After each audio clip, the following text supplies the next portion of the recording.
And hello, everyone. My name is Filibuster Fox, and today I am joined by Myrox, and we are bringing you some Game Analysis Night. If you're unfamiliar with Game Analysis Night, this is where Towerdivetv gets together and we ignore play-by-play. We don't call the action, and all we do is analyze the gameplay. Both casters are color casters, so we don't talk about what's going on. We just talk about what's going on, if that makes sense. Well, say hello to everyone, Myrox. Hey guys, how's it going? Those of you may have seen Myrox yesterday with his first cast with us, I believe. That's right, Myrox? That was your first with That us? is absolutely correct. Second cast ever was yesterday, so. All right, absolutely fantastic. So we'll be getting started here in just a couple of moments here. And for anyone joining late, once again, my name is Phil Fox, joined today by Myrox. We are from Towerdivetv doing Game Analysis Night. All right, so as soon as you find yourself a match there, we will get into it. Just okay. Need to move that to a better part of my screen. Go ahead and spectate off of either Insanity or myself there, Myrox, if you have either of us added. I do not have either of you added. Okay, let me back right on out of here and just add Filibuster Fox really fast. One word. Okay. In hindsight, it may have been easier for me to do that, but whatever. All right, so I'm going to go ahead and spectate off him. You can spectate off me whenever you're able. Okay, one moment. Now, tonight, immediately after the league side of Game Analysis, we will be going to Game Analysis for Guild Wars 2. We're going to try something a little new. Before, we've only really done full-fledged caster practices with play-by-play and color. Tonight is going to be color and color. So we're going to see people's knowledge of the game and how they analyze what's going on, more so than the play-by-play you normally see in Guild Wars 2. So that should be fun, some fun tonight as well. Just let me know when you get all loaded in here, Myrox. Okay, I'm just hitting loading, so however long they took to load. Okay, well, right now they're just going through the jungles, getting ready for that early fight. Only a minute into the game, so it shouldn't be too bad.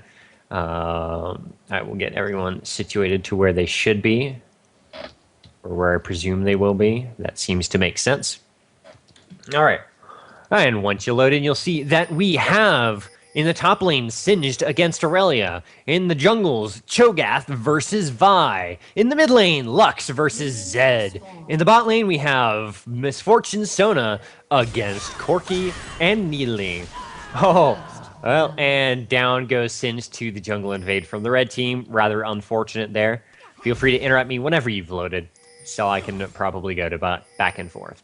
So that's obviously going to put the blue team a little behind. First blood did go to Vi with an assist for the rest of the red team. So that's going to be a nice early gold lead, already up 600 gold. Plus, they're going to take this blue and be able to just have this great advantage against the Cho'Gath, who's actually going for the red-blue right now. A good trade there, since the red team didn't actually defend it afterwards. But it's still, oh, Nidalee taking a nice shot there from the tower and going B, that jerk. Anyways, so we've got the blues going to both junglers, but Singed, with that early death, gonna put him a little bit behind there. But hey, red team hasn't even gone up to the top lane yet. They're all roaming through the jungle, and here I go wanting to get into play-by-play because I am talking to myself here, Myrox. Oh, okay, sorry, I just got in. Right now. So... Fantastic. So we're going to see these matchups start to begin, but it looks like Vi's are already going for a gank in the bot lane. That's pretty aggressive Vi there. What do you think about that move? What time are you out in the game? Because live. Still jungle for me. Oh, it's updating right now. Sorry, okay. Sorry, it was updating really weirdly. Oh, Corki. As you can see, you have the best flashes NA available on the purple team, with Cork just flashing into the church, trying to finish off Sona. Absolutely failing. I'm really wondering how this top lane is going to work out. Singed started pretty far behind, as he did get killed, but I really stayed towards towards the red team's blue buff for a really long time. So she's going to be under-leveled compared to Singed, and Singed is also a pretty good counter to Irelia. Having that poison be able to pretty much nullify Irelia's really good sustain, and there's not much that Irelia can really do to her, Singed is pretty much going to dominate that entire lane. In mid, We see the purple team picking Zed against a Lux. Zed is actually one of the stronger counters to Lux. She can't really deal with any of the real assassins like the Talon, the Diana, the Zed. So she's gonna have another. That's also gonna be a lane that's gonna be pretty substantial. We see Vi coming down bottom for a gank though. This constant pressure on the bot lane, giving this advantage to Corki Nidalee if they can, stop feeding kills on ganks. But that's going to allow them really to get ahead and punish Miss Fortune's early game. Sona and Miss Fortune can be very weak if they're bullied early. Corki Nidalee kind of naturally start weak, but if you keep the other team behind and kind of low in tankiness, those Nidalee spears can really, really start to add up in damage throughout the laning phase.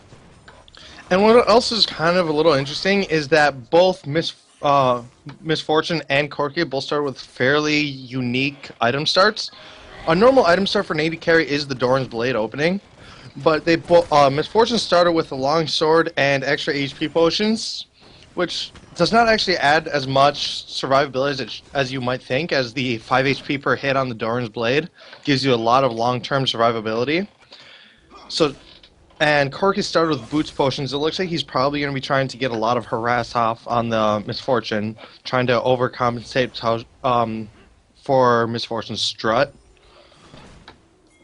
Indeed.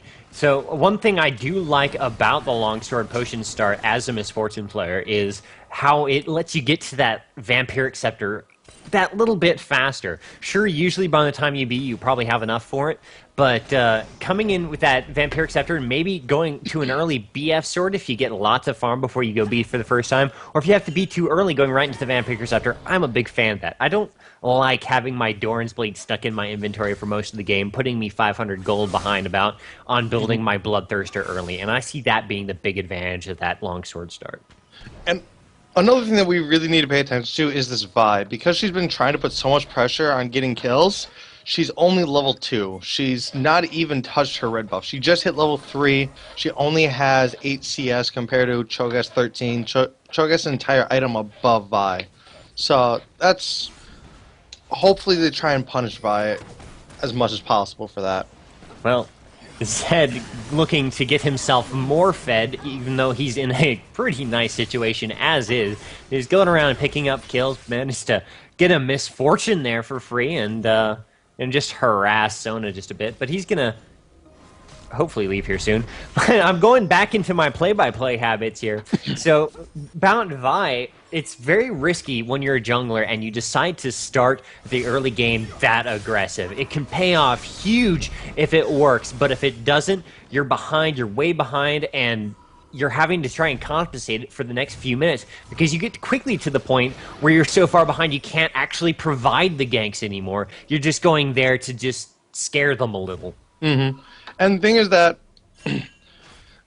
by doing an early gank, you're really just putting it on a game of chance. Yeah, you can be more effective if the gank turns out well, but if it doesn't turn out well, you are substantially behind. You will be 1 or 2 levels behind. You'll be a good 200-300 gold behind, which in the jungle is huge, especially in the early game. That means they can ward your entire jungle and you would have nothing to return.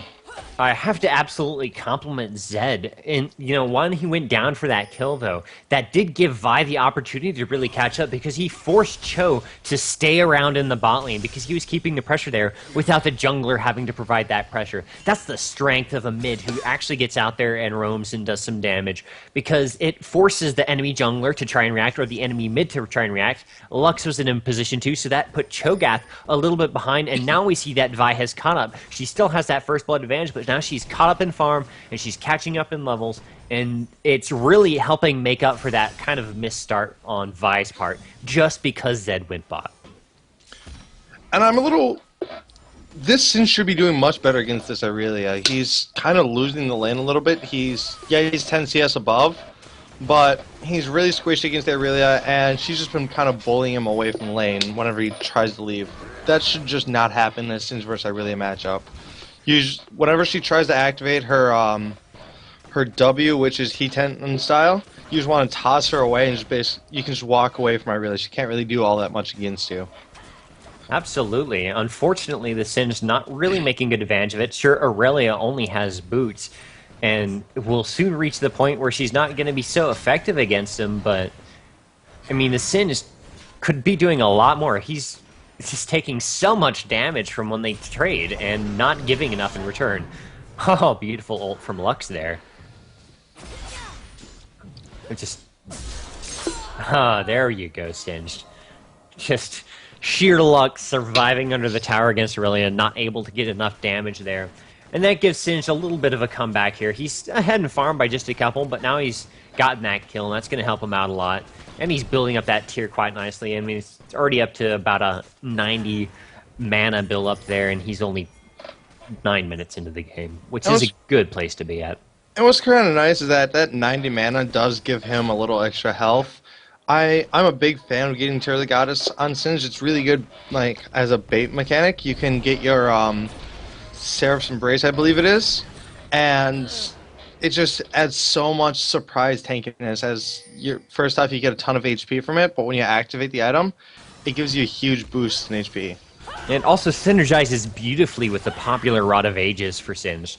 More mana, more health, just all the time, and when you get it up to the Archangel Staff, it's just going to increase your damage output as well as your tankiness, so it's going to be a beautiful thing to have. Aurelia going for, of course, the magic resist boots. The Mercury Treads there to help her stand up to this poison damage that Singed is constantly going to put out. Going ahead and going for a little bit of attack speed there, just to see what that builds into. Is she going to go for the old Season 2 Triforce build, or what will she go from there? I'm looking forward to seeing. Vi, of course, going very standard with the Health Crystal, the Ruby Crystal, and 2 long swords, building possibly either into an early Black Cleaver or an early Frozen, or sorry, a Phage.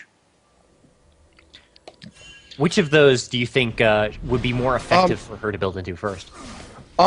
For Vi, I'm a big fan of getting that early Spirit of the Elder Lizard just for more early damage. It's a really cheap item that gives you a massive spike in damage. And after that, I do kind of like to go Triforce or Frozen Mallet. Or if you're kind of snowballing, it's nice to get extra Armor Pen. It allows you to just burst people down.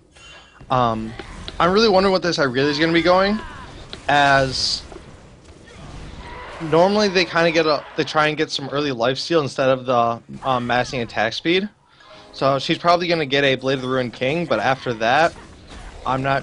Irelia builds diversify so much after the Blade of the Ruined King. It is difficult to predict those these days. It used to be really easy. They'd get a Trinity Force right out the gate, and now it's all over the place in Season 3.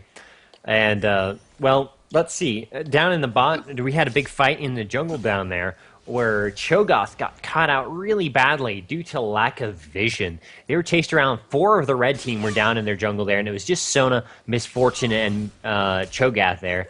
And it ended really badly for the blue team, going through their own jungle, but getting caught by the enemy team's major force there. Just not having that ward coverage is a painful, painful thing in teams at any point of the game.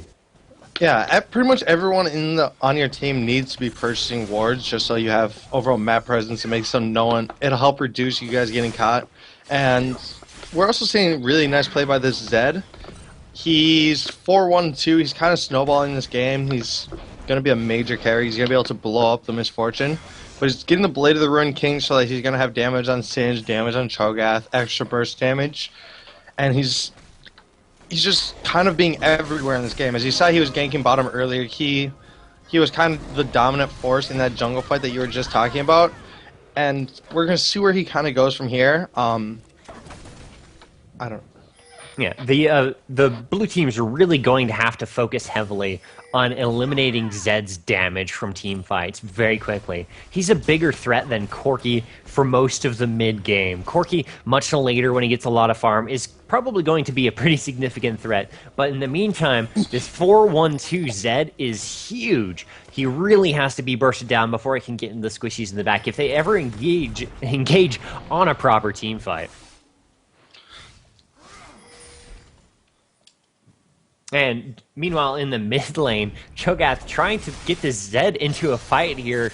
And I'm going into the play-by-play, but it's a nice bait with Lux in the bush, but not enough time for Cho'Gath to survive that, giving yet another kill to Zed despite dying. That's a fair trade in his part. A little undervalued, perhaps, the Cho'Gath compared to Zed, but hey, picking up a kill for a kill is not necessarily a bad thing.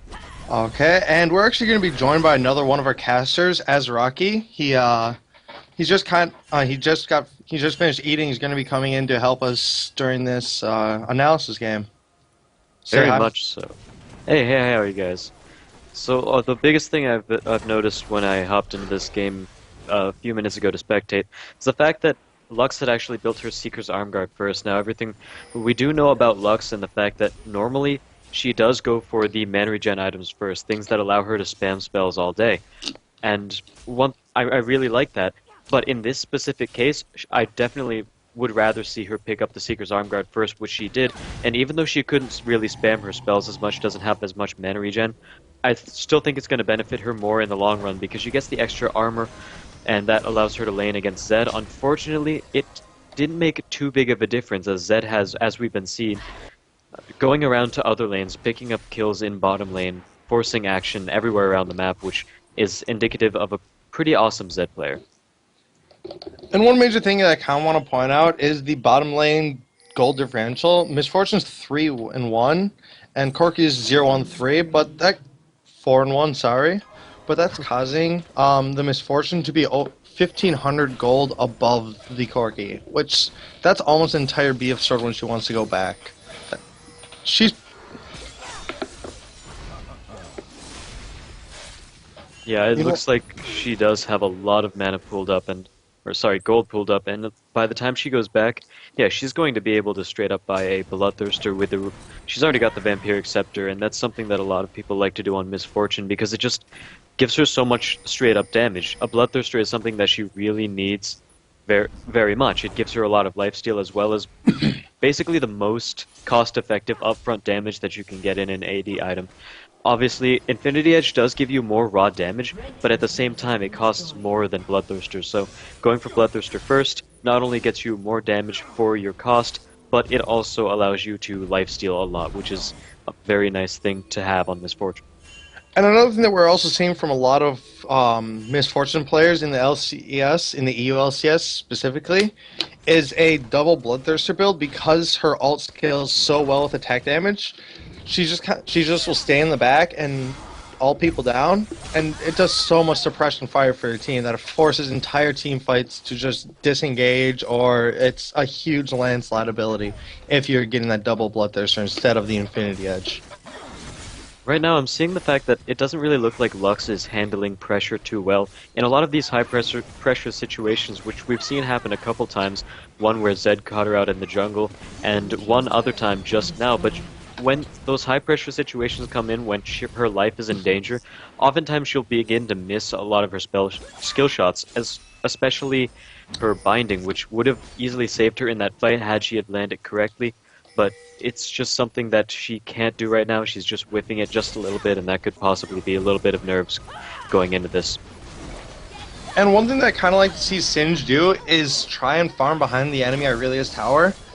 It's a pretty safe thing to do if the enemy top laner cannot do too much pressure onto you. And if anything really goes wrong, you can just pop your ultimate, your Insanity Potion, just kind of walk away from the... Like, even if the enemy team ganks you, it's pretty easy to get away with as Singed. Meanwhile, in bottom lane, there's been a fairly big fight. Misfortune really just stayed there a little bit too long. I guess trying to see how much money she could build up before she went back, but ultimately she died from it, and right there, Trollolol just kind of messed up his skill order, decided to auto-attack first instead of actually throwing out an ability, which was definitely a mistake on her part. She had a few seconds to calm down. Her skill shots were back up, her abilities were back up, but she decided to auto-attack first, and as a result missed the follow-up binding, because at that point Zed knew that she knew where he was, and he was able to move out of the way. Exactly right. We should be seeing the purple team try and go for this dragon. Like, there's not many wards on the blue team. They would have been able to get away with it if they would have went up for it a little earlier before the enemy Sona Misfortune got there. But they just decided to not really take advantage of the situation. Hopefully, blue team will try and do it now, as they are an entire person and a half up. Zed has to go back, so the only person who could really contest it is the Vi. But they have the Cho'Gath consume and the Cho'Gath smite, which is to net fantastic burst. But it looks like they're not going to be doing that either. They're just going to try and hold down mid lane. It's a little interesting strategy on the blue team. It is decidedly an odd thing to do. I think the main motivation for that decision was just the fact that they don't have enough wards. Sona doesn't actually have a Sightstone yet, which is a pretty big mistake on her part. Even though she's, getting an Emblem of Valor, getting a little bit more tankiness, she's really lacking in the Sightstone department, which is really so core on so many supports, and basically every support at some point builds a Sightstone, and you want to get them early in the game because even though they're not technically a gold per 10, it still gives you return on gold. So instead of going back and buying wards every now and again, buying 250 gold worth of wards, or actually 225, you can't buy 250 gold worth of wards, but instead of doing that, you have the 3 wards in your Sightstone, and that just keeps stacking over and over and over again every single time you go back, and it keeps saving you money. So it can be easily thought of as a gold income sort of item, and I'm really surprised to see she hasn't picked that up yet. And the other thing is that Nid is also not getting the exact same thing. She decided to go with Boots of Swiftness instead of Magic Pen Boots, which is pretty common item on the AP Nid. And she's trying to go straight for her Archangel Staff, it looks like. She's getting her the Goddess stacks up. Although one major difference is that she does have some wards compared to Sona. So the red team will have some vision on the map over blue team. Another thing... Another kind of mistake that I'm seeing is the Sona is going for an Aegis, despite the red team having like a Zed mid and not having a substantial amount of magic damage. You build Aegis as a kind of counter to to help reduce the AP damage on your team, to help give everyone on your team a little extra magic resist. But there's not really all that much threat from that. Yeah, once the Aegis turns into Bulwark, it gives your team a substantial magic resist aura, which can really be useful. As you said, they don't really have too much magic damage on the red team. And going way back to the top lane matchup between Singed and Aurelia, it's really nice the fact that you point out that Singed wasn't really doing too well in the top lane, not playing it correctly. And really, he wasn't playing Singed the way you want to play him against Aurelia. He was running up, he was poisoning the minions, but at the same time, he was standing too close to the minions for too long. He was standing still, and that just basically gave Aurelia avenue to use a lot of her auto attacks and just poke his health down little by little, and eventually it got to the point where she could in fact dive him. So that's a mistake on his part. He just wants to keep mobile, keep running through the minions with poison until he knows that they're going to die from the DOT, and at that point just retreat back. But instead he wasn't doing that in the early game, so he pretty much lost that lane up top against Aurelia, and now she's 3-1-2, sitting on a lot of gold. Another thing that Sindri was also doing is he would just kind of walk around Aurelia. You kind of want to give them your poison damage. You want to put down some poison, then walk away. Create the distance between you and the enemy champions. There's no real reason for you to be there anymore. As you just said, I really had sitting out a lot of gold. She bought an entire Infinity Triforce, not Infinity Edge, Triforce in just one buy. That's a huge amount of gold that she was just able to drop on one item. Yeah, she was already doing really well with the amount of items she had, but with the Trinity Force, it's going to give her basically one of every stat in the game, if you could call it that. It's the Trinity Force. It gives you so many things. It gives you health, mana, movement speed, attack speed, ability power, attack damage. It gives you so many different things. It builds out of a lot of items. It costs a lot, but at the same time, she's going to get quite a bit more damage off of this, especially with some of those Sheen procs. As we know, Aurelia is a very spammy champion, able to make use of a lot of those the Spellblade procs. And the other major thing that it also does is it gives them a huge slow. Like, it's a 30% slow for melee attackers on about every 1 in 4 attacks. It's a 25% chance to give them a 30% slow for melee. So, which will just help her stay on the target and apply her Heat 10 style damage. And right now, we're seeing this fight go on, and the blue team basically lost this for lack of vision and lack of wards, and the fact that they pushed out while they had the lack of vision and lack of wards Basically, we saw the red team, they were able to ambush them through the river and kill a couple of their members before they could even react.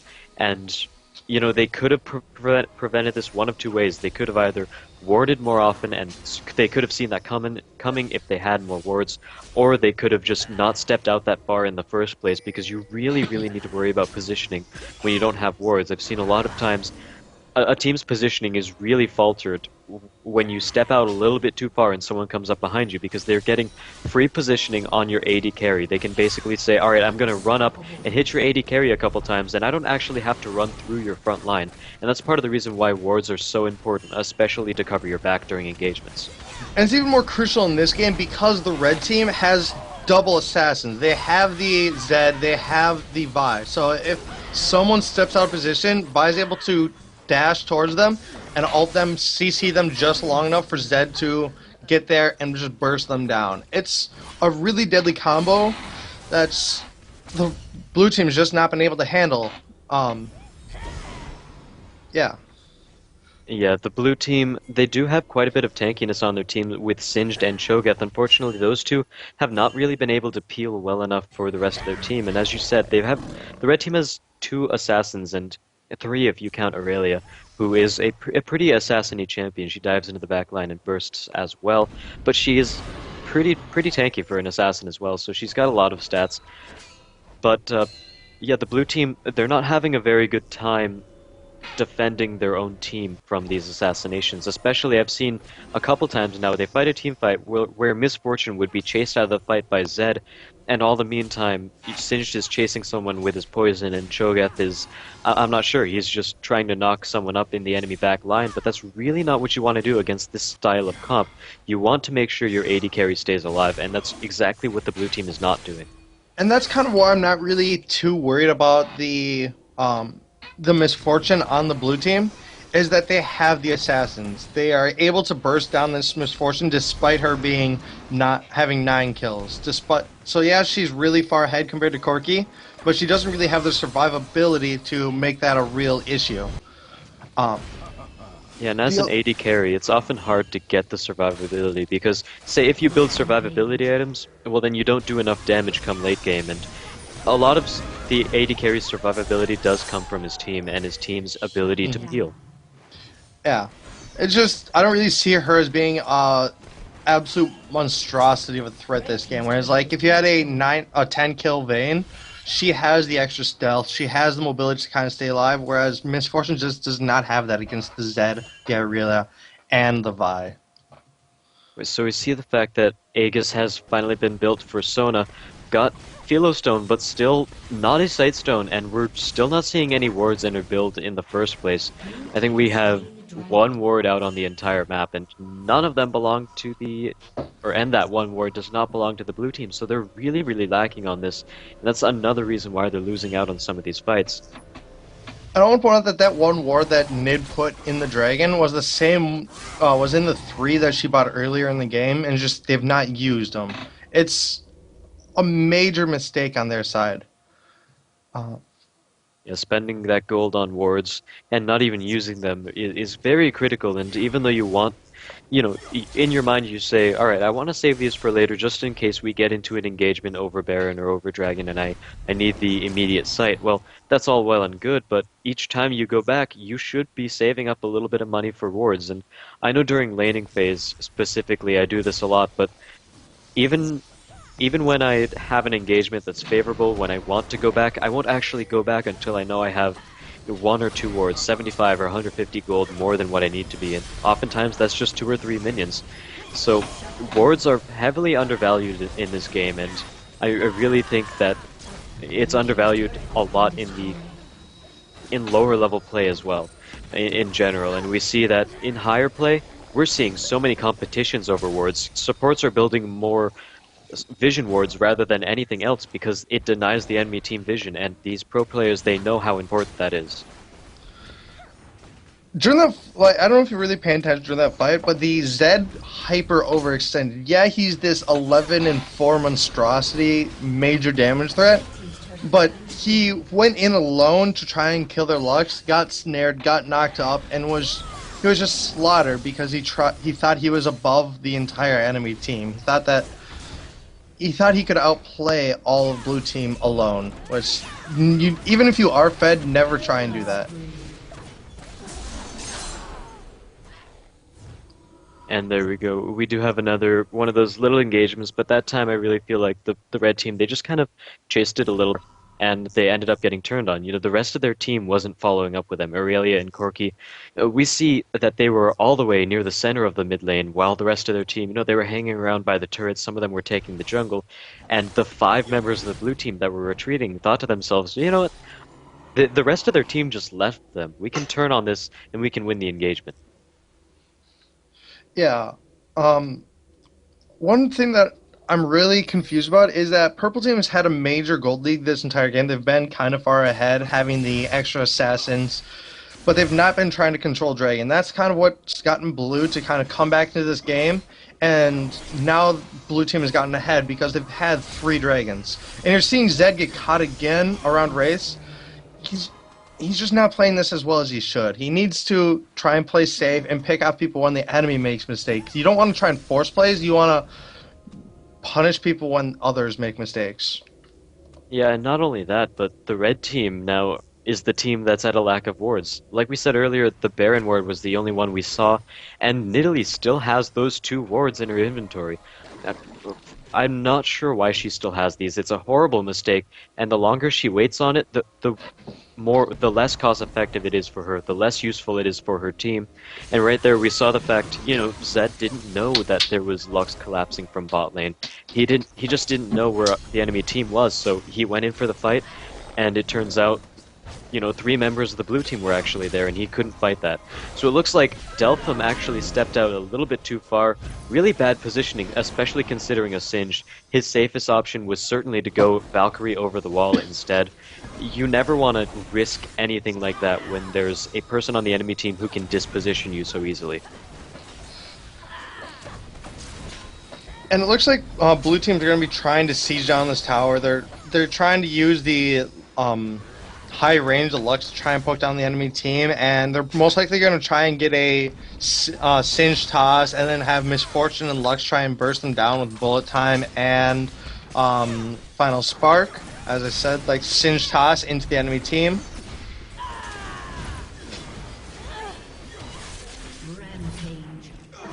I just don't.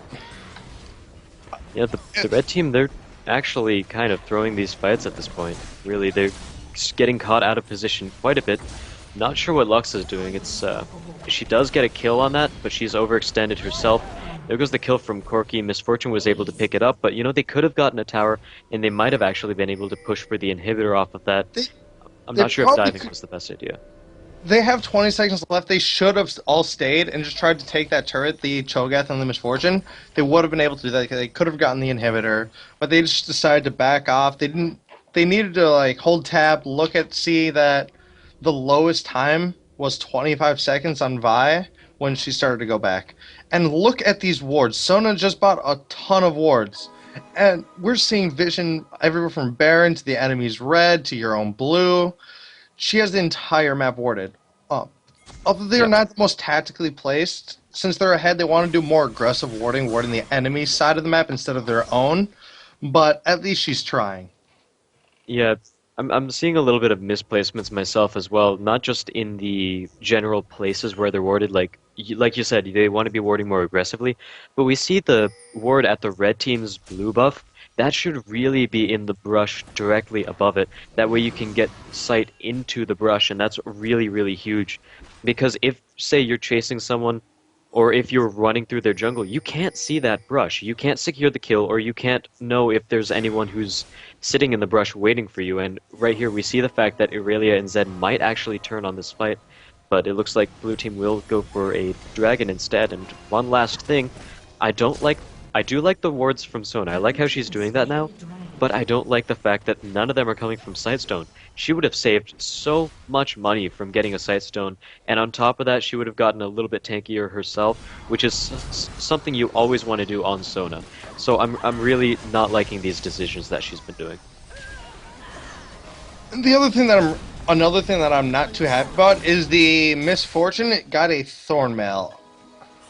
I'm really kind of offset about that Oh, because wow. it doesn't really help against the Zed, which is their major burst damage. It helps a little bit against Irelia, who because she has so much auto attack damage, it helps a little bit, but not much because Irelia has that extra healing from Heat 10 style and has the innate tankiness to survive the Thornmail. So that's not really going to affect Irelia. It's not really going to do too much against Zed. And the only other person who could really do anything is Vi, but Vi is a major tank. Vi has a Warmogs and is working on a Frozen Mallet, it looks like. So that's just a major mistake. She could have gone for like a Guardian's Angel so that after Zed burns his alt, Vi burns her alt, she would still come back up and be able to keep going in the fight after the major burst. Yeah, a lot of people don't like to build Guardian Angel in these fights anymore, and for the most part, that's because, if they end up dying in a fight, it means the team fight's already been lost in the first place, and if he comes back up, then the red team, they're not really going to have too much opposition since they already killed most of the other members of the team. But in this case, we have Cho'Gath, we have Singed, we have really, really tanky champions on their team. People who can also put out a lot of displacement, so if as you said, she gets a guardian angel, I think she can actually use that fairly well because she'll be able to get back up after she dies, and we know that Cho'Gath and Singed, they're either not going to die or they're going to take a really, really long time to die. So they're still going to be up. They're still going to be able to peel for her once she comes back into the fight. And as you said, we won't have the big burst damage from Vi or the Zed after that because they'd have already blown their cooldowns on the first kill. Yeah, and the other thing is that like Lux is another person who can kind of do the same thing. She's able to stay in long duration fights because she has extreme range over almost every mid. The only mid who has longer range than a Lux is the Xerath, who is actually getting reworked. I don't. You guys can read about that. Yeah, they're doing a few things with his rework. A lot that's a bit hard to recap, but they're basically making his locus of power consume mana uh, over time, and you can basically keep it up for a really long time. But it'll keep consuming mana for how long you are staying in the locus of power. And beyond that, I believe the rest of his spells won't cost mana while he's in that form, but I think the form itself is going to cost quite a bit. And on top of that, it's going to end up giving him more range on his spells, scaling range on his spells, so Yeah, scaling bonus range. it was. I was reading something that one of the abilities is going to have around 3,000 range. That's about this. That's a little longer than the range on Lux's ult, if I remember correctly. That is going to be insane. Seeing Xerath be able to snipe people away with all of his abilities while he's in locus of power. Yeah, it's going to be really odd to see how Riot ends up balancing this. But back to the game at hand, you mentioned Thornmail on Misfortune. How about Thornmail on Misfortune, Singed, and Sho'Gath? That seems like a little bit of overkill, and like you said, I would like to see more utility-based armor items rather than just, I'm going to see if I can return a little bit of damage here and then. Because we could easily see something even well, we do have a Randuin's, but you can always build more than one Randuin's. The active doesn't really last that long, and once it wears off, you can automatically reproc it again, and it's still really, really useful. Or another thing that they could have done is Singe could have gotten a Sunfire Cape. There's a couple different options that they have. Cho'Gath's able to just get a Frozen Heart, get that extra attack speed reduction for Corki and Irelia, and on top of that, it also help with the cooldown, so he gets more knockups, he gets more silencing. They're both quality options. And we're seeing an initiation here by the red team. Just looking at some of the positioning, we saw that the fact, once again, Corki was just caught out by Singed once again. And when you're playing against a Singed, it's really, really important that you stay far back. You want to stay much farther back than you normally would position yourself, and right there he got caught from the side, he couldn't get away fast enough, and as a result he ended up dying because Singed was able to fling him back into the team, and Lux was able to finish him off with an ultimate, and that time, Zed once again getting caught out. No wards for the red team, and he's just kind of wandering the jungle alone. Two things that really bad ideas, and I really don't like the way that this is working out for the red team. And we're going to see blue team try and take dragon. They don't have red team has no vision. We're seeing Lux even burn her ultimate to try and do this, which I think is a little bit of a mistake. And Misfortune went back. Red team is actually going to surrender. Yeah, we saw they were actually really, really far ahead and near the beginning of the game, but there were just so many points where the red team just kind of threw it little by little to the point where they're starting to lose every team fight. As we keep saying, they don't have any wards. Corki keeps getting caught out. Zed keeps getting caught out.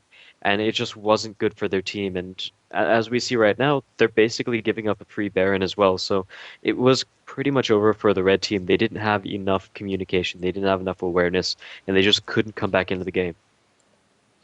I'm All gonna right, be. guys. Sorry, go ahead.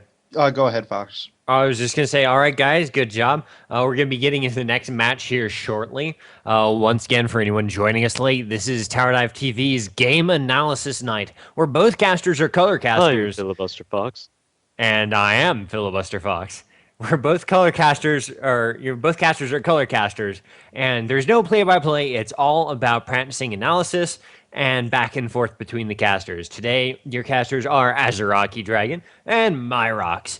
I am Filibuster Fox, and I am going to be signing out of this call here shortly to leave it to them. And we will, of course, be starting Guild Wars 2 color commentation night, game analysis, what have you, immediately after the league content. So stay tuned for that after the league finishes up. But there is yet more to come in league content. Just Azraki, right would after you like this me game, to? Oh, go for it. Would you like me to start spectating a challenger game, or are you gonna Oh pick yeah, one that up? sounds great. Okay, I'm gonna be hopping in on Yoda TV. He's, I think, playing with his competitive 5 team. If you This would want be good to to spectate. There do you I go. have you on my friend list? I think I do. Yes, Okay, awesome. Then you can just spectate way off of ahead me. of you. I'm already loading into the game right now. My computer's actually, it does not look like it's a ranked 5 team. Sorry about that, but it does. I think it might be a. Oh, it's Challenger, so that's I'm at least spectating a challenger guy. That yeah. I thought he normally he does do scrims around right now. Um, but it looks like it's just going to be a probably normal game, as we're not seeing all that many emblems or any like borders on people. So I think it's a just a random normal game. We're actually seeing a couple of unique things on these setups. We're seeing LeBlanc with a ghost instead of the standard flash. We're seeing Shen run with a teleport and heal. Normally, Shen's probably run with a ignite to help him burst. Sometimes they do flash teleport if they want to have more map presence, so that he's able to like teleport down bottom, then he's able to ult down to another lane, then teleport back so he can hold his own tower. Normally, another thing that we're seeing is Singed is using a flash instead of ghosts. Generally, they try and stay more mobile as Singed and use that extra ghost. Looking at people's items, you're seeing a Blitzcrank AFK in the fountain. Actually, never mind. Um, we're seeing both Kog'Maw and Twitch start with the Doran's Blades. As I was saying last game, that is a fairly standard opening for most AD carries. Otherwise, aside of that, we're seeing boots potions on most every champion. I'm Well, not a. you know, Go ahead. one thing I've noticed just now is the fact that Blitzcrank has actually started boots, and that we know that this is certainly not the most popular start on Blitzcrank. And one of the main reasons is because his mana costs are really, really high. At some point, they ended up nerfing him, making Rocket Grab cost half of his level 1 mana pool. That's a really, really substantial amount of mana, and you're not really going to be able to spam spells. You're not going to be able to use it that much. And granted, you get a little bit of free positioning with the boots, but I really would have liked to see a Fairy Charm. And on top of that, he would have also been able to buy more wards. Right now, he only has 2 as well as an Explorer's Ward. But really, as Blitzcrank, you want to have more wards than that, and you also want to have a vision ward to prevent the enemy from having sight of you. That's one of the biggest things as Blitzcrank, is that if the enemy sees you in the brush, they can poke you down really easily, and without any pink wards, it's really going to be hard to counter that style of play that the blue team is probably going to put out, seeing as how Janna has started with all consumables. So that's something that I really would have liked to see Blitzcrank do better. Another thing that I kind of want to point out is that we saw a level 1 invade on the red team. They're going in, taking the enemy's red, they're backing out, leaving a minion alive. I personally think that that's a mistake, because Diana no longer has the time on the enemy red. She's not going to know when to go back in and contest that from the enemy team. But I would have loved to see the Blitzcrank try and go down and zone the Kog'Maw or Janna off of the level 1 golems, because that's a fairly common strategy to get that extra EXP if you're the blue team AD carry and support. And they probably could have gotten first blood using the Blitzcrank grab along with a Twisted Fate gold card. That's a pretty easy kill to secure. Yeah, that's something I've noticed actually quite a few times in recently, is the fact that red team would go invade and blue team would actually be doing golems, like you said. And just as you said, they could have landed a pull really easily. And granted, Blitzcrank at this moment doesn't really have that much mana regen, but this is another reason why he should have gotten mana regen.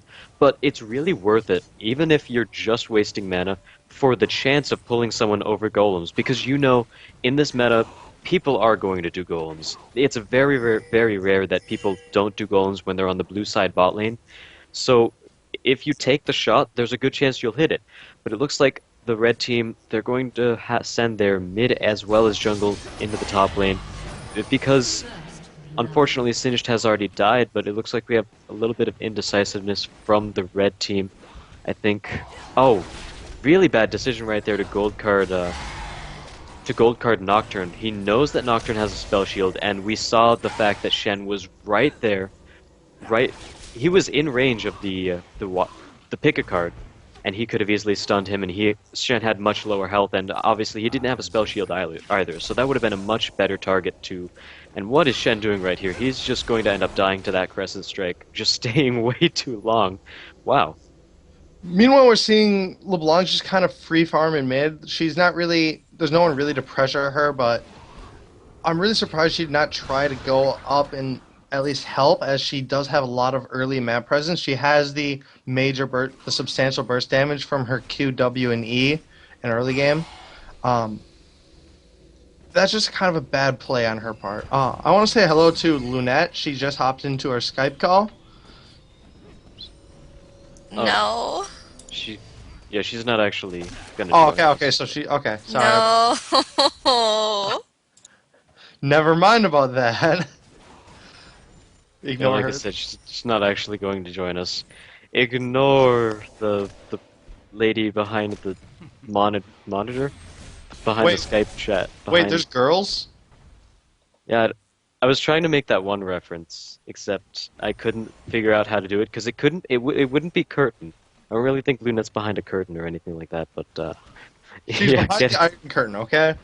yeah, getting back into this game, I believe you just barely saw something. Otherwise, you wouldn't have gone, oh. We're gonna see the LeBlanc try and go on Twisted Fate and get the Ignite off, kill him, activates Ghost, just is able to run away really quick. We're gonna see this Nocturne try and turn on Diana and most likely get a kill with using that fear and just using his extra move speed to just take her down. That's a little bit of play-by-play right there, but we do see the fact that Ghost did allow LeBlanc to escape. I personally would have rather seen Flash because it really just gives her the positioning and the surprise she needs as an assassin. Although Ghost will help her roam a little bit. If she really wanted to roam, I would have rather seen Teleport. So either Teleport or Flash would have personally been better choices in this situation. And she needs to try and establish herself in the bottom lane. They don't want to get that Kog'Maw to become too farmed. Kog'Maw's already 8 CS above Twitch, which is a difference of only about 100 and something gold. But you need to get that presence in the bottom lane to shut Cog down. He cannot get that hyper carry status. And when you have a Blitzcrank on your team, you just need to be making plays against the enemy AD carry. You cannot just let it be a passive farm lane. Yeah, unfortunately, Twisted Fate has had a pretty rough laning phase, so he hasn't gotten his ultimate yet. It looks like he might actually be heading his way down there right now to make some action happen in the bot lane. Unfortunately, Twitch, he's pretty low on health, so we're going to have to see if he can maneuver his way around this fight with his stealth. Although, something that I really hope he doesn't do is go in a little bit too early, and that would really actually spell his doom rather than grant him the kill. But it looks like Blitzcrank Hook will miss. Diana was on her way down. But right now we're seeing Towerdivetv. He's going for a jungle invade, which is a pretty smart thing to do in this specific occasion, because we know the fact that Twitch's health is really low, and we know the fact that LeBlanc is coming up to assist. She's level 6. Unfortunately, he went in far too early right there and took too much damage, and it's going to be a little bit harder for them to close out this fight.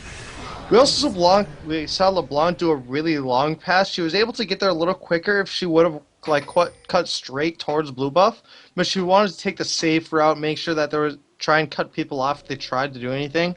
It was just a little bit of a mistake, but we're going to see Nocturne try and put pressure onto this blue buff, make sure he's going to smite it away, make sure that they don't get it, and he's going to go back to his blue and make sure that Leona gets it. We're seeing Shen teleport in.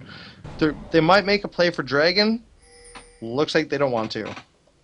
Now we saw the fact that LeBlanc did not get the blue buff and Nocturne did, but in this case, the Smite Steal, it was certainly worth it, and more so than saying, all right, well, Miss LeBlanc should have had that. They're basically the strength of that is keeping it out of Diana's hands, where if she gets the mana regen and cooldown reduction, she'll be able to spam Crescent Strikes over and over and over again for harass, as well as have her ultimate up more frequently with her dash, and she'll be able to spam spells more often as well. So even if they couldn't go back and give their own blue buff to LeBlanc, it still would have been worth it to just keep it away from Diana, or even Twisted Fate, who can really harass his lane opponent if he has blue buff. And one thing I hear all the time is, well, you're Twisted Fate, you have your own mana regen, you don't need blue buff.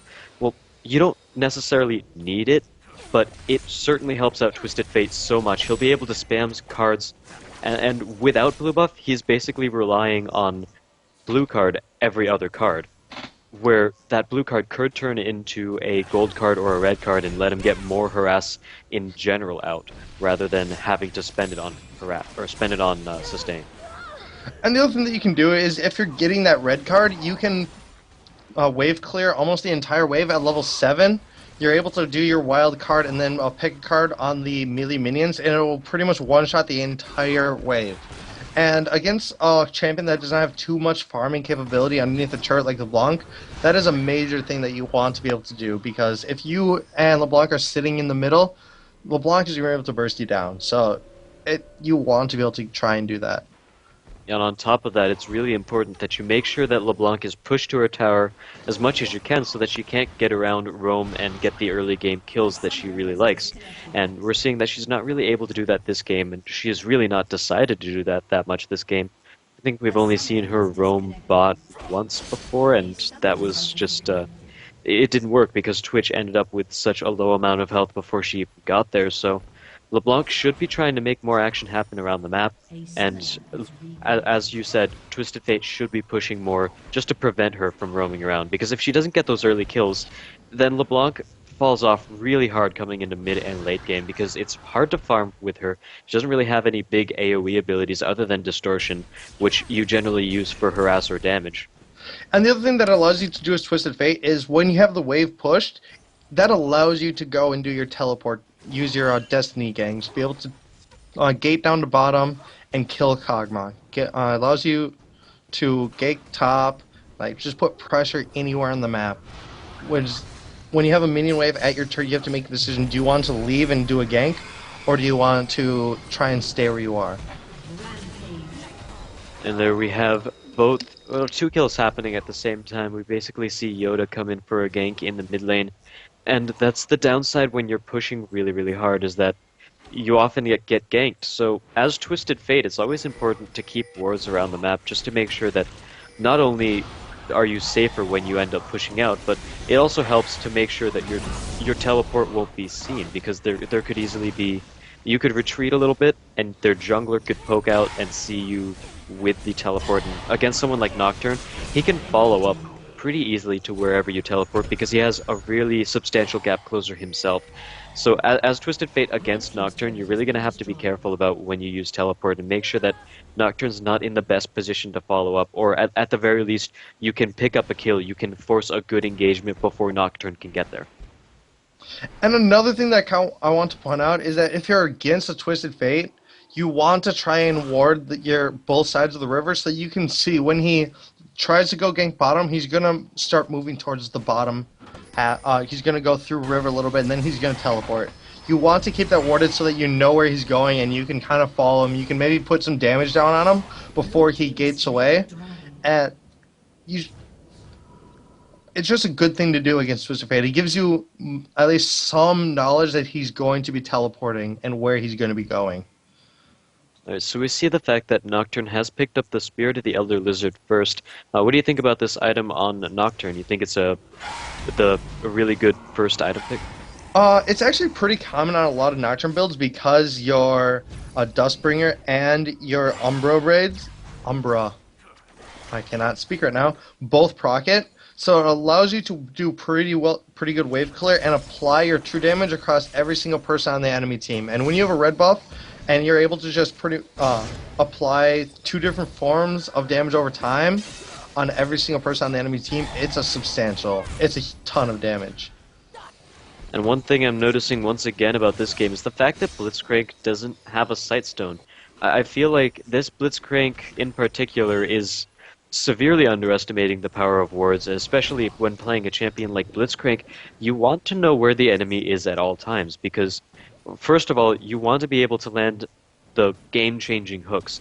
And if you don't know where the enemy is, then it can be a little bit hard to do that. For instance, if he had a ward in the enemy brush near the bot lane, then he could see Janna wherever she is, and he could judge whether or not he could pull her. And not only that, the second reason he really wants to ward is because not every pull not every pull you can land as Blitzcrank ends out in your favor. And if, say, for instance, Nocturne was somewhere ready to counter gank as soon as he landed a pull, he might be able to see that with wards and not pull in the first place. It really helps you decide whether or not it's favorable to pull at this moment, because I've seen so many Blitzcranks pull in someone, especially people like Leona or Janna, and that would end up getting him and his AD carry killed because they just didn't know enough about the situation. And one thing that we're kind of seeing is just seeing Twisted Fate pick up some wards to try and help with that. And at least Blitzcrank is purchasing wards. That's better than I've seen some supports do. Some people just completely ignore them. Like if you look at the lower elos, that's a kind of common thing, and that's just a major mistake a lot of people make. Looks like Yoda, he's going to try to pick off Twisted Fate right there. Good use of Spell Shield. However, it looks like LeBlanc is getting chased a little bit, and I think she might be able to make it out if they can tag team Singed well enough. Great job on Yoda to come back in the fight and help her out. And I like the kiting that LeBlanc was able to do. And one thing that Yoda could have done is that if they were going to be putting a lot of pressure on mid after they took the turret, which it was a feasible thing that they could have done, he could have gone up and he could have pulled red around the wall and tried to steal it. It was a feasible option for him to do. Alright, so we do see the bottom lane for the blue team. They've got a lot of control, so they are pushing a little bit. However, once again, lack of wards is really going to prevent them from getting this tower. And actually, not necessarily lack of wards. I guess it's just lack of awareness. They have the wards in the enemy jungle. Unfortunately, they weren't able to see the fact that Diana and I believe Blitzcrank also were coming right through the jungle straight towards them. It was a mistake on their part in terms of awareness. And I want to kind of outline the difference between the Twitch and the Kog'Maw right now. Kog'Maw has sitting at about 4,500 total gold, whereas Twitch is only at 3,300. Right now, Kog was able to finish his Blade of the Ruined King, whereas Twitch had just barely was able to get his Bilgewater. That's a major damage spike. Yeah, I really like Blade of the Ruined King as a first buy on Kog'Maw because Kog'Maw has percentage of your health damage on his W when he activates it. So that scales extremely well with attack speed, which is why we see a lot of Kog'Maws build for a lot of attack speed. And Blade of the Ruined King really helps him do that, as well as gives him lifesteal, because let's be honest, he doesn't really have too much in terms of survivability himself. He doesn't have any escapes. He doesn't have built-in escapes or anything of the sort. So Blade of the Ruined King kind of fixes that a little bit by giving him a movement speed buff if he uses the active, as well as some lifesteal on top of that. So he's going to be able to survive through fights a little bit longer. So that's a very, very good item on Kog'Maw. And it looks like in mid we're probably going to see a Nocturne troll. He was kind of standing there waiting for Blitz to use his pulse so he could just spell shield it and put it on cooldown. It's a pretty fun thing to do if you're playing a champion who has a spell shield, to just bait out the enemy's high yield moves like the Blitzcrank pulse and then just spell shield them. I'm a little bit of a troll and I think it's fun. Yeah, it happens sometimes. So it looks like Shen, I think that might have been a preemptive ultimate because the red team wasn't actually going after LeBlanc in that fight, and he actually started the ultimate after she had already gotten out of the fight. I really think he could have used that a little bit better and saved the shield because right now the shield didn't take any damage, which is the key thing in this fight. And right now we're seeing the fact that the red team they're losing this fight in the first place anyway. And LeBlanc has already gotten killed, but as we know, LeBlanc isn't really source of sustained damage near the end of the fight. But it looks like the blue team they're just staying a little bit too long. They ended up taking the Diana kill, but they really should have gotten out after that. It's not beneficial for them to stick around this long, especially when you're fighting against a Singed as well as a Twitch. They've just been stacking damage over time, stacking poison. And this is really where the fight went wrong for the blue team. They could have easily just backed off after getting the Diana kill. And that was a like in Blue Team's defense, that was a 4v5. Kog'Maw was not even there participating in the fight. He was trying to get a push in bottom, and we might see Kog'Maw get picked out by the Cinch. Let's sit. Hopefully, we'll see Blitz walk over and use his hook on him, but it doesn't seem like that's too high priority. Let's see if Kog'Maw does stay in the poison, so not going to. I'm sorry, that was the berry. What? He thought that the poison was still on him, so he activated the barrier to make sure that he would have survived. But the thing is that the poison was gone. It was just a little bit of a novice mistake on the Kog'Maw's part. Yeah, a second or two after the poison ran out, you can see the little ball of spikes, or the purple ball of spikes, or whatever, on top of your head when poison is applied to you. It had run out, and it would have made sense if he had popped it earlier before the poison actually run out, because I thought it was actually going to kill him. I thought the poison was going to kill him, and it ended up not killing him, and that was a really late berry. He could have easily saved that for a later fight, and it really helps Kog'Maw out because, as we said before, he doesn't have survivability, and that's really something that barrier allows him to get, is a little bit more survivability, as well as he's going to be able to position himself a little bit better after you're baiting people with barrier. And another thing that we're kind of seeing is that Nocturne is just snowballing out of control. He was just able to do a 2 versus 1 because he was so tanky and does so much damage. He's just going to snowball through this entire game, it looks like. We're also seeing Shen just randomly burn his ults just to get kind of near a team fight, whereas he should be going top, or pushing another lane, and teleporting into the fights when they're starting instead of teleporting them just to get there in general.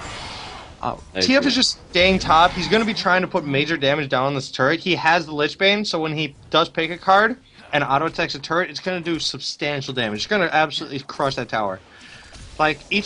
Every single time he does that, it's going to do about 10 to 12% of the tower's HP, and he's able to do it in just one minion wave. So, yeah, really big lack of counter pushing by Shen. Well, I'm hearing a little bit of myself right now. I'm not sure if the stream can hear that sort of feedback in my mic, but I'm hearing it in Skype. I will carry on, however. I want to say the fact that Sunfire Cape has been built on Nocturne. That's a really good item on him because the main point of him is basically to stick in the back line, try to do as much damage to their carries, and in the process, he's melee as well, so he's going to be right in the middle of the entire team. Very tanky, so he's going to be tanking a lot of damage as well, and the entire time, Sunfire Cape's just going to be damaging anyone he stands around, which is going to be the majority of the red team at this point. But it looks like Kog'Maw, once again, getting caught out. Fortunately for him, the rest of his team's here to follow up on it, but really not the best positioning on him either. He's been standing in poison for a lot of these engagements, and it really doesn't take too much time away from your auto attacks to just sidestep it a little bit. In fact, I think he would have been fine just sidestepping out of it in between auto attacks, and he would have maybe missed one auto attack, or just it would have saved him one auto attack. But I really don't think it was worth getting half of his health taken down in poison damage. I completely agree. We're going to see Blue Team try and take down these extra turrets, get that global gold. Yeah, they're 3k ahead right now, but if they can take the top turret, they can take more dragons and try and make that gold lead a little larger.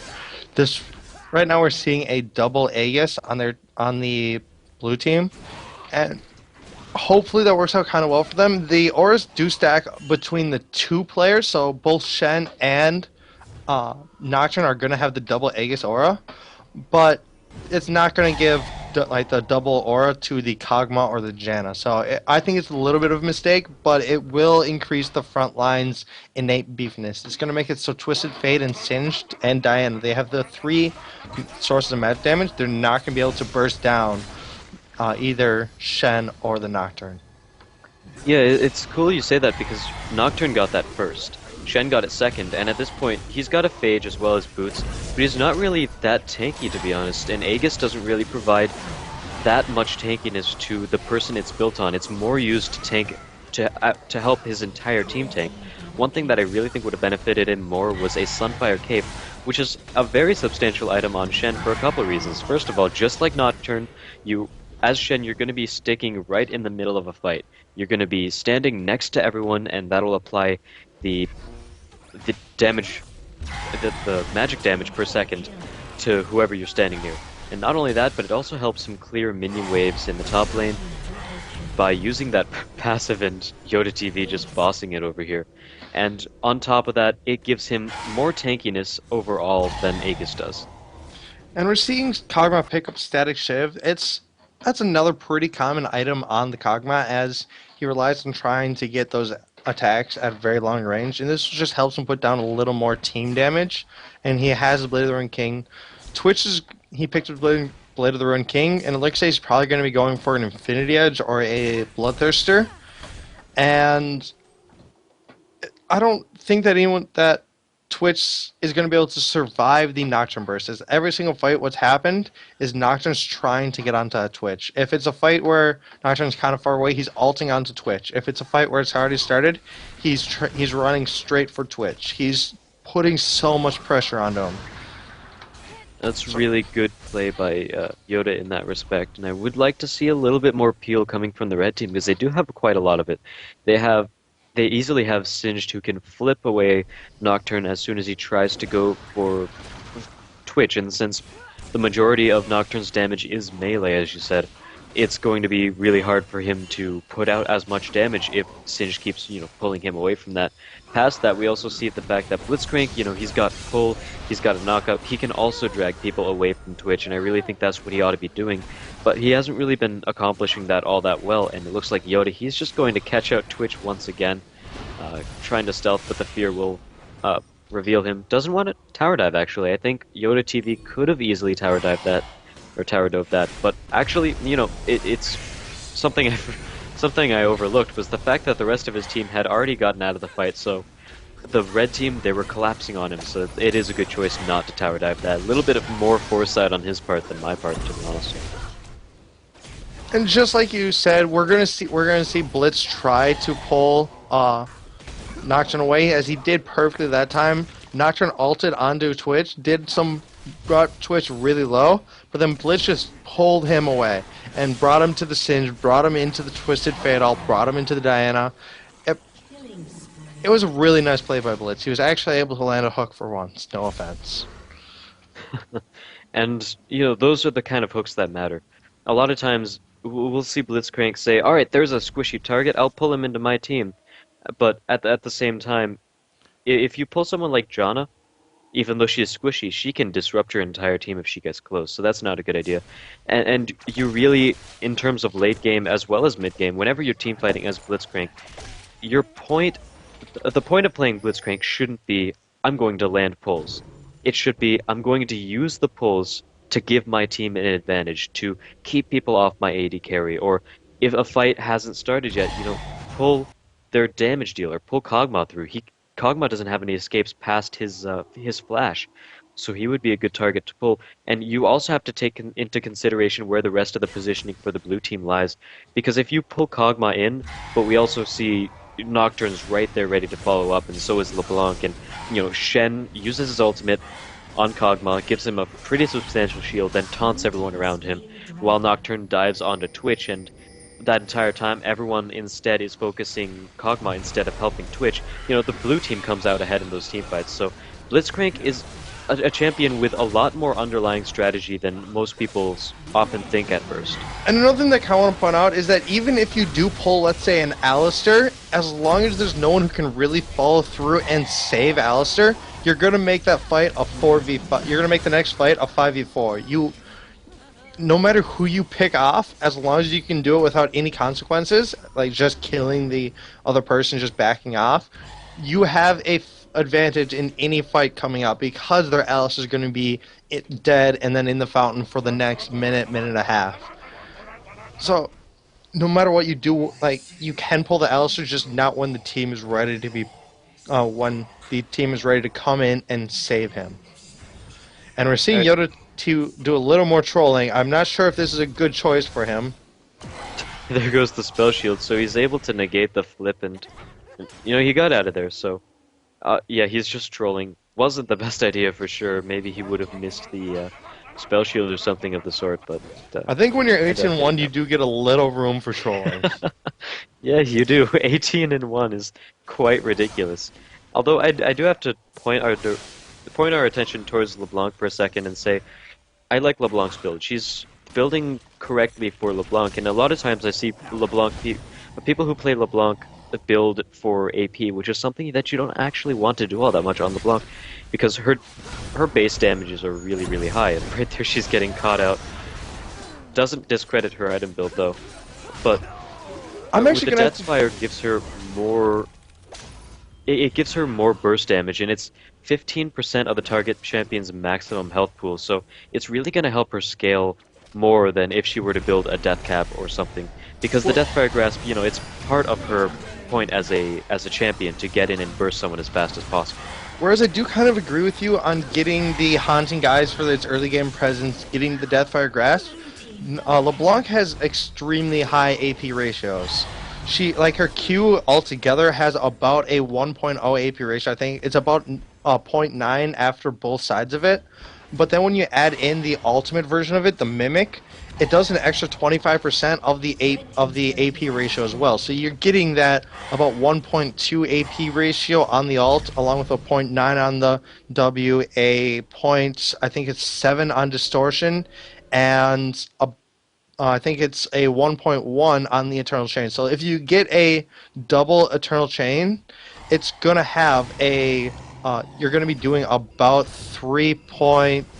it's going to do about 2.8 times your AP in just damage. So that's just huge. So after this, she should be going for the Death Cap. But I don't know how far she's really going to get, as she only has 70 CS, which at 30 minutes is pretty terrible. Yeah, I thought you were going to say, it's pretty bad, but yeah, it's pretty terrible. This is not a very good place to be in terms of CS, and we actually see Shen suffering from the same problem.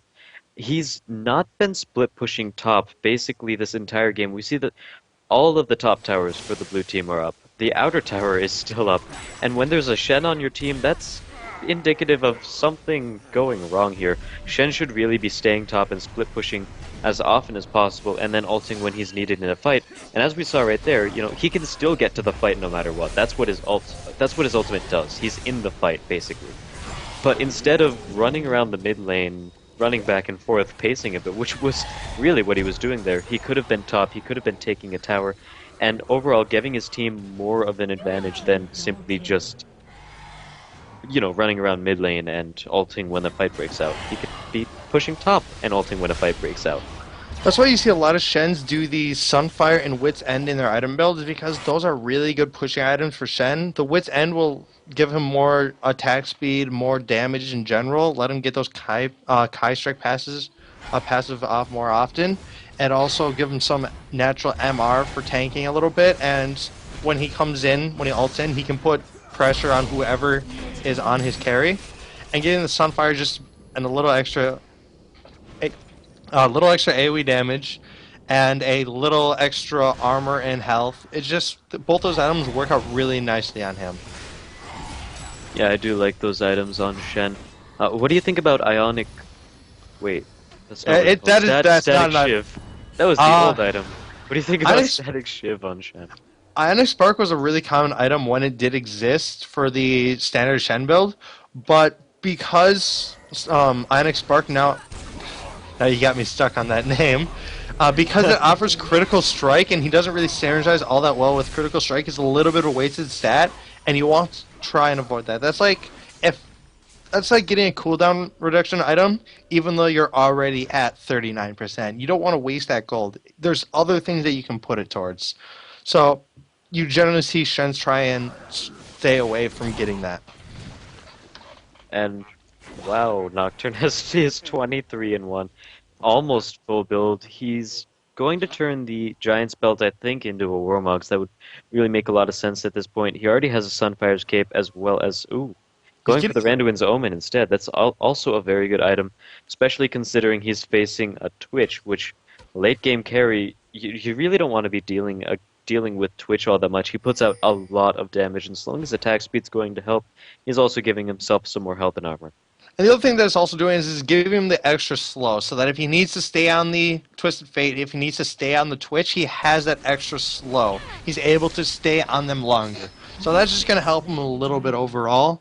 And we're also seeing Twitch, he's not even done with his Infinity Edge. It's 34 minutes in. He's been working on Infinity Edge for the last about 15 of it. It's just a little ridiculous. Whereas Kog'Maw has two full items ahead of him. So, we're going to see Blue Team try and wrap up the game if they can. See, as the Nocturne has more kills than the entire Purple Team combined. Nocturne has 23 compared to the 21 of the Red Team, I mean. I just need to change the colorblind mode. Hopefully that'll help. And there was the great Janna ultimate basically singling out LeBlanc and allowing her own team to kill him afterwards. But Diana. One thing Diana should have done is basically get out of there. She decided to use her ultimate twice and try to get towards Shen, which in itself wasn't a bad idea because it's towards the exit, it's away from the enemy team. But then she decided to try to duel Shen, which, especially when there's a Janna nearby, really isn't a good idea. Janna can easily turn a lot of these fights, giving Shen a huge shield as well as an attack speed steroid, and Char's W. Barkley getting caught out right there by Kog'Maw, split pushing a little bit too hard, which in this situation probably wasn't the best idea because there is an inhibitor that just went down on their base. You never want to leave a bear inhibitor undefended. And we're seeing some pings go down on Baron. I think that Nocturne should be able to go over there and tank it, as he does have the Janna shield, and as soon as Shen gets there, Shen can tank it. But we're seeing the surrender on Purple Team. They realize that Nocturne is way too deadly and scary champion for them to even face. He is a true terror. That is what I call a true terror. Full build, there we